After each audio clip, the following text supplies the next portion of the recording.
Welcome back mga kaibigan. Eto mabilis na balita at updates po natin sa ating pambato na si Kai Sotto. Grabe palang vertical ni Kai ngayon. Kahit nadagdagan ito ng timbang at tila mas sumuwabe pa ang galawan nito. Nag-tipboard dunk pa sa ensayo at nag-jelly layup pa. Simulan po natin dito. Ngayong araw, nag-ensayo po ang Yokohama B Corsair. Silipin po natin kung anong ginawa ng pambato natin. Masasabi ko talaga na sa nakita ko, ang ganda po ng kondisyon ng pambato natin. Yung ginawa niyang tipboard dunk nung nakaraan, ginawa niya rin po sa ensayo ngayon.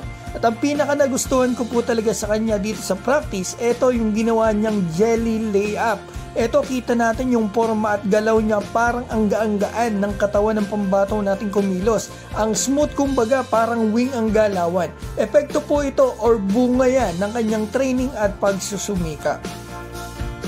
Ngayon, punta na po tayo dito. Nung dumating si Kai Sotto dito sa Japan, sa Hiroshima Dragonflies po, ang official na report sa kanya na timbang niya ay 105 kilograms lamang o 231 pounds. At isang taon po ang nakalipas as of March 7 ngayong taon nung sinabi po sa akin ng source natin na 246 pounds na daw ang pambato natin o katumbas ng 111.5 kilos na. So ngayon, tignan nyo po ang mga larawan na ipapakita ko sa inyo.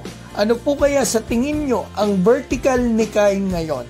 Warm up pa lang ito at tignan po ninyo yung ulo ni Kai sa board. Ano pa kaya kapag pinawisan si Kai? Sigurado mas mataas pa yan ng 1 to 2 inches sa tansya ko. At kaya ako po pala sinabi sa inyo kanina yung mga timbang ni Kai para maisip natin.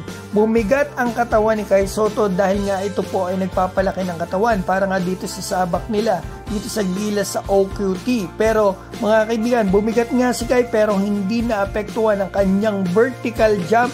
Mas tumaas pa ata at mas bumilis, mas gumanda ang kanyang galawan, mas suwabe dahil po kasi yan sa kanyang training ngayon at plyometrics. Kaya kahit po mga kaibigan medyo bumigat siya, hindi naapektuhan, yan po ang sagot, plyometrics, dahil yan po ay para po sa speed, power, and strength. So yan mga kaibigan, mabilis ko pong balita sa inyo sa ating pambato na si Kai Sotto. Mag-comment na po kayo ng inyong opinion dyan sa baba. At sana mahulaan ninyo, mag-comment kayo kung ano man yung nasa isip nyo na vertical kaya ngayon ng pambato natin. Balikan natin. Kasi itatanong ko po sa sources natin para sigurado ako at tignan natin kung sino yung tumama. So habang kayo po yung nagkakomento dyan, babatiin ko lamang po si Juanito Mangahas, PR Capino, Orlando Pelenio, ng Riyadh, KSA pala yun, Felix Bandejas, Nelson Barion, Super Ninja, Agerco Salvador, Oil Heater, Rito Andap ng Dubai, at VMB Game Foul ng London. Maraming salamat po sa inyo sa suporta sa ating pambato na si Kai Sotto. Maraming salamat po.